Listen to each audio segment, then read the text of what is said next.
सिद्ध तपोधनो जोगी जन सुर किन्नरो मुनि वृंद बसई तहाँ सुकृति सकल सेवई सेवो सुखोकन।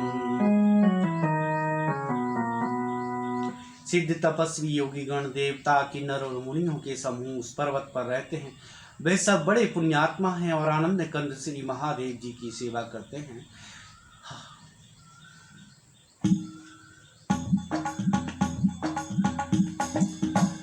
हर विमुख धर्म रतिनान ते नर ते सपने नहीं जान गिरि पर्वत विचप विशाला विधुतन सुंदर सब काला त्रिविध समीर सुशीतल छाया त्रिभुवे श्याम विचप सुनाया एक मारुति तर प्रभु आया कर बिलोक अति सुखमय। जो भगवान विष्णु और महादेव जी से विमुख हैं और जिनकी धर्म में प्रीति नहीं है, वे लोग स्वप्न में भी वहां नहीं जा सकते। उस पर्वत पर एक विशाल बरगद का पेड़ है जो नित्य नवीन और सब काल 6 ऋतुओं में सुंदर रहता है। वहाँ तीनों प्रकार की शीतल मंद और सुगंध वायु बहती रहती है और उसकी छाया बड़ी ठंडी रहती है। वह शिव जी के विश्राम करने का वृक्ष है जिसे वेदों ने गाया है। एक बार श्री शिव जी उस वृक्ष के नीचे गए और उसे देखकर उनके हृदय में बहुत आनंद हुआ।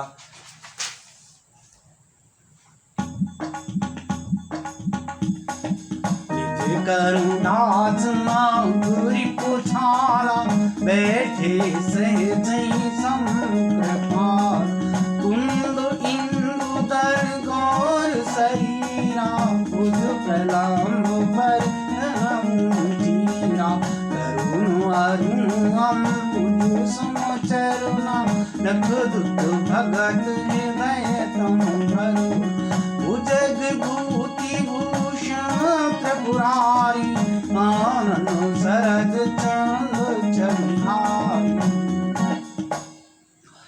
अपने हाथ से बागंबर बिछाकर कृपालु शिव जी स्वभाव से ही बिना किसी खास प्रयोजन के वहां बैठ गए। कुंद के पुष्प पर चंद्रमा और शंख के समान उनका गौर शरीर था। बड़ी लंबी भुजाएं थीं और वे मुनियों से बलकल वस्त्र धारण किए थे।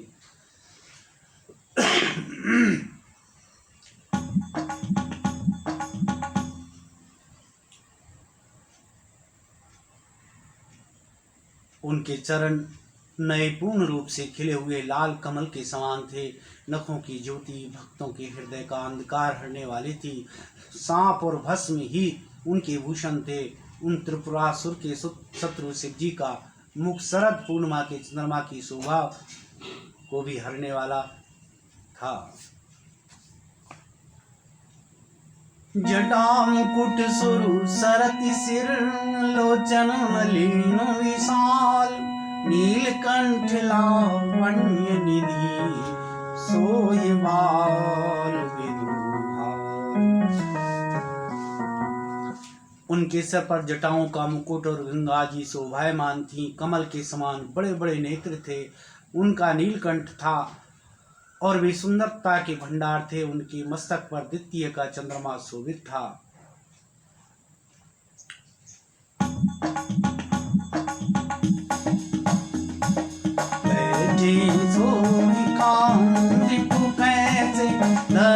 शरीर शांत रघु कैसे पार्वती भव सर जानी नहीं शंभु महिमा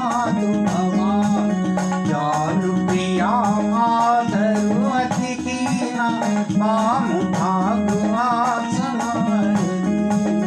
बैठी शिव समीप साई पूरब जन्म कथा तुम्हारी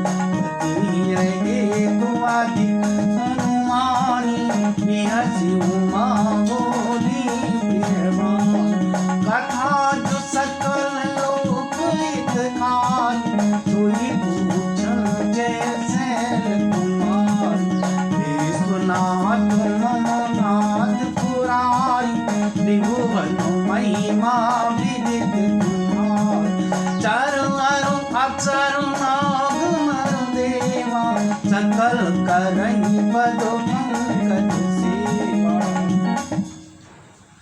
कामदेव के शत्रु शिव जी वहाँ बैठे हुए ऐसे शोभित हो रहे मानो शांत रसी शरीर धारण किए बैठा हो। अच्छा मौका जानकर से पत्नी माता पार्वती जी उनके पास गईं। अपनी प्यारी पत्नी जानकर शिव जी ने उनको बहुत आदर सत्कार किया और अपनी बाईं ओर बैठने के लिए आसन दिया। पार्वती जी प्रसन्न होकर शिव जी के पास बैठ गईं। उन्हें पिछले जन्म की कथा स्मरण हो आई। स्वामी के हृदय में अपने ऊपर पहले की अपेक्षा अधिक प्रेम समझकर पार्वती जी हंसकर प्रिय वचन बोली। याज्ञवल्क्य जी कहते हैं कि जो कथा सब लोगों को हित करने वाली है उसे ही पार्वती जी पूछना चाहती हैं। पार्वती जी ने कहा, हे संसार के स्वामी, हे मेरे नाथ, हे त्रिपुरासुर का वध करने वाले, आपकी महिमा तीनों लोकों में विख्यात है। चर अचर नाग मनुष्य और देवता सभी आपके चरण कमलों की सेवा करते हैं।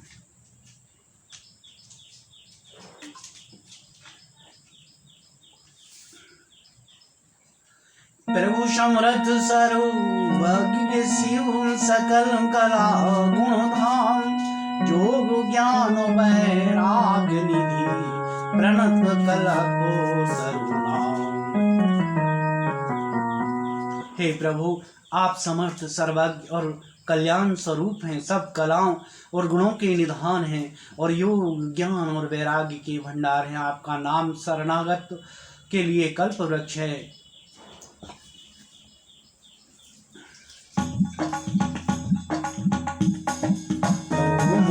पर प्रसन्न सुख राशि जानै सत्य मोहि निज नासि, तो प्रेम हरौ मोर अज्ञान, कहि रघुनाथ कथा विधिनाना।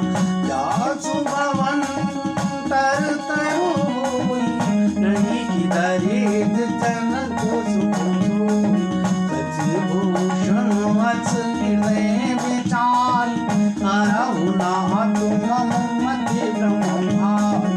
प्रभु जे मुनि परमार्थवादी, कहि राम कहूँ ब्रह्मनादी। शेष शारदा वेद पुराण, सकल करहि रघुपति गुणगान।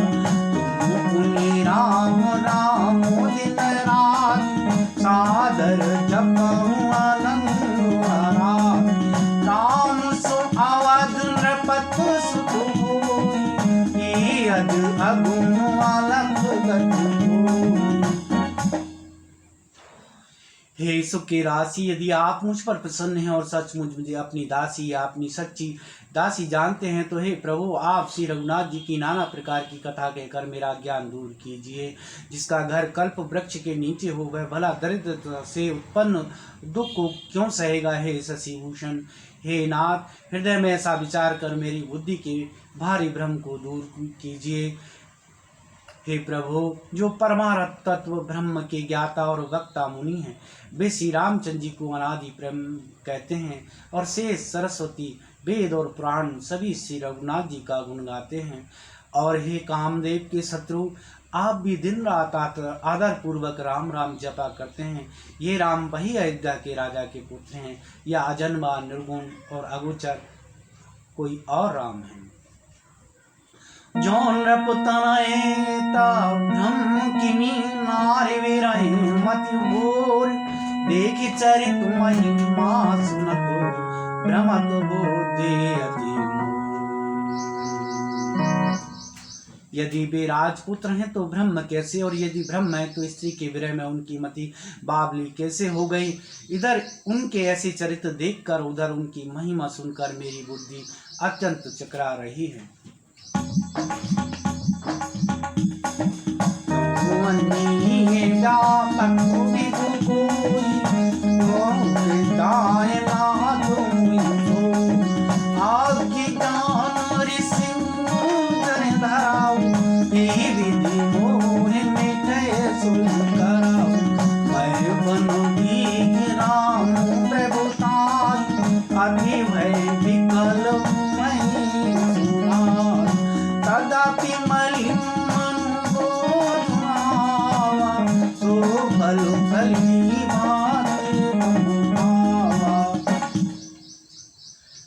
यदि इच्छा रहित व्यापक समर्थ ब्रह्म कोई और है तो हे नाथ मुझे उसे समझा कर कहिए, मुझे नादान समझकर मन में क्रोध न लाइए।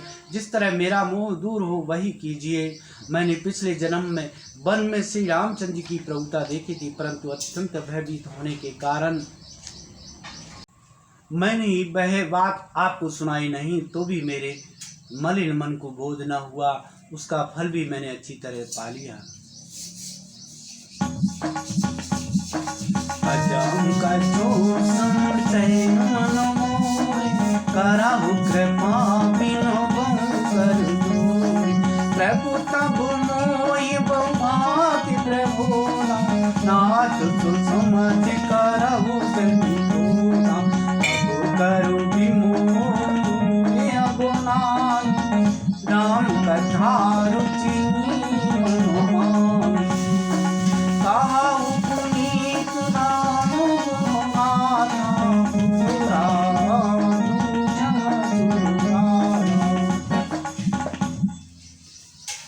अब भी मेरे मन में कुछ संदेह है, आप कृपा कीजिए। मैं हाथ जोड़कर विनती करती हूँ, हे नाथ आप उस समय मुझे बहुत तरह से समझा, आपने मुझे बहुत तरीके से समझाया था, फिर भी मेरा संदेह नहीं गया।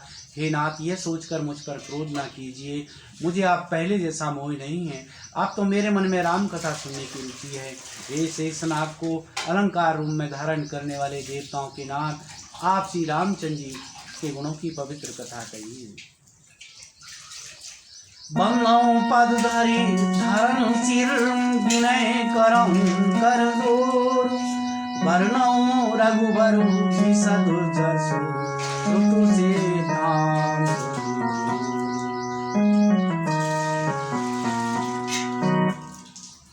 मैं पृथ्वी पर सिर टेककर आपके चरणों की वंदना करती हूँ और हाथ जोड़कर विनती करती हूँ, आप वेदों के सिद्धांत को निचोड़कर श्री रघुनाथ जी का निर्मल यश वर्णन कीजिए।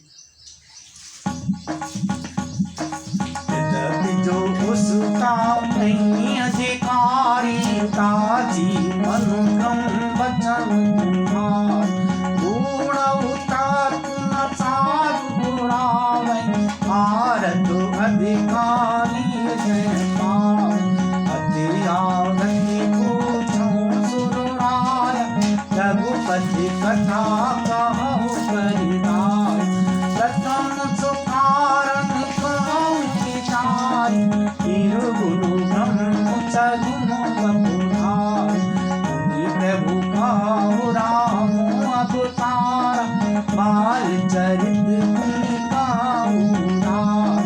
कहु जथा जान की आय, राज प्रजा सो दूषण जान। वनवस कीन्हे चरित अपारा, कहु नाथ जिमि रावण मारा। मैं यद्यपि स्त्री होने के कारण मैं उससे सुनने की अधिकारिणी नहीं हूँ, तथापि मैं मन वचन और कर्म से आपकी दासी हूँ।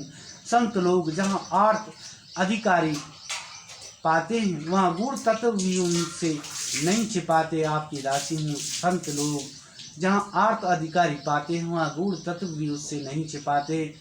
हे देवताओं के स्वामी, मैं बहुत ही आर्त भाव दीनता से पूछती हूँ, आप मुझ पर दया करके श्री रघुनाथ जी की कथा कहिए। पहले तो वह कारण विचार कर बतलाइए जिससे निर्गुण ब्रह्म सगुण रूप धारण करता है। हे प्रभु श्री रामचंद्र जी के अवतार जन्म की कथा कहिए तथा उनका उदार बाल चरित्र कहिए। फिर जिस प्रकार उन्होंने श्री राम जी से श्री जानकी जी से विवाह किया वह कथा कहिए। फिर यह बतलाइए कि उन्होंने जो राज्य छोड़ा सो किस दोष से। जय श्री राम।